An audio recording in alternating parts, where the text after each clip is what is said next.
All right, so welcome back, everybody, for another deep dive. Today we're diving into a topic that's honestly pretty mind-blowing. We're talking about generation beta, the kids born, let's say, from around 2025 to like 2039-ish. I mean, think about it. Yeah. Growing up completely immersed in AI, self-driving cars, Yeah. I can't even imagine. Yeah, I know it's wild. We throw around these generational labels, but when you really think about it, understanding generation beta is kind of like uh, getting a glimpse into the future for all of us. Totally. And you know what's really cool? Our source material actually visualizes this. Like they literally have beta generation 2025 to 2039 written out in, get this, bold neon light. Whoa, really? Yeah. It just makes me think about like, a super futuristic city all lit up and pulsing with technology. It's like technology is practically a character in their story. Right. Yeah. Totally. And speaking of technology, our source material dives into some pretty key aspects of this world.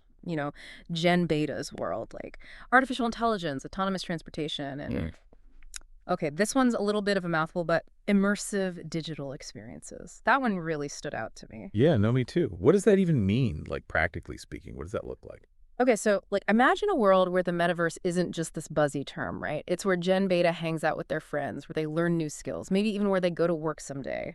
Or how about education through augmented reality?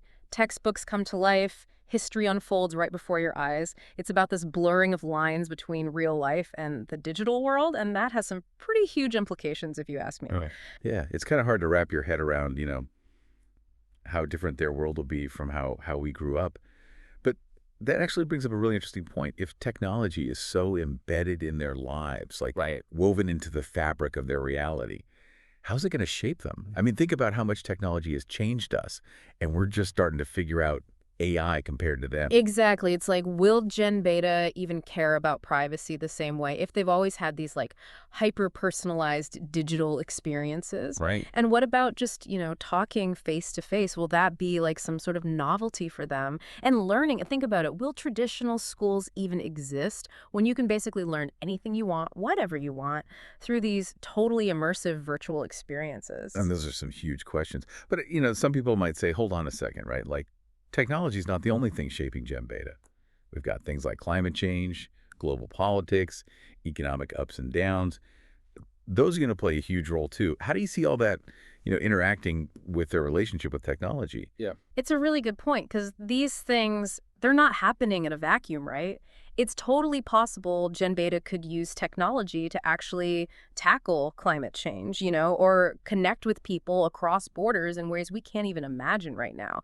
It's all about seeing how these different forces are going to weave together to create like their reality. Wow.